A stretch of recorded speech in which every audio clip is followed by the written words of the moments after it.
Барлықтарыңызға сәлем достар. Бұл 18-ші сабақтың сіздерге көрсетейін деп жатырмын үй жұмысы. Бірінші тапсырманы орындайсыздар. Сіздерге мына сөйлемді өткен шаққа айналдыруларыңыз керек. I'm at work now. Қазір мен жұмыстамын. I was at work yesterday. Кеше мен жұмыста болғанмын.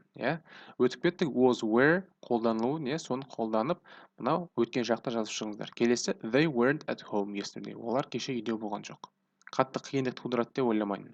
Сұрау сөйлемді білесіздер. Was, were алдыға шығып кетеді. C тапсырмасын орындап жіберіңіздер. Was, wasn't немесе were, weren'ді қолданып шығу керексіздер. Мына бос қалып қалған жерлерде диалогты аяқтайсыздар. Оны логически ойлайсыздар ғой. Мысалы, сұрау сөйлем. Сұрау сөйлемде сіздер wasn't қолданбайсыздар, weren'ді қолданбайсыздар, Енді you болғаннан кейін were қолданасың. Where were you last night? Келесі I болғаннан кейін не қолданамыз? Was. I was at a party. Сол сияқты бүткіл жерлерді қойып шығыңыздар. Мына сөздік қорға байланысты тоже орындап шығыңыздар. Мына адамдар кеше қайда болды? In, on, at қолданып, біз мына жаққа сөйлемдерді құрастырып шығуымыз керек өткен шақта. Соңында мына listening тапсырмасын орындап жібересіздер.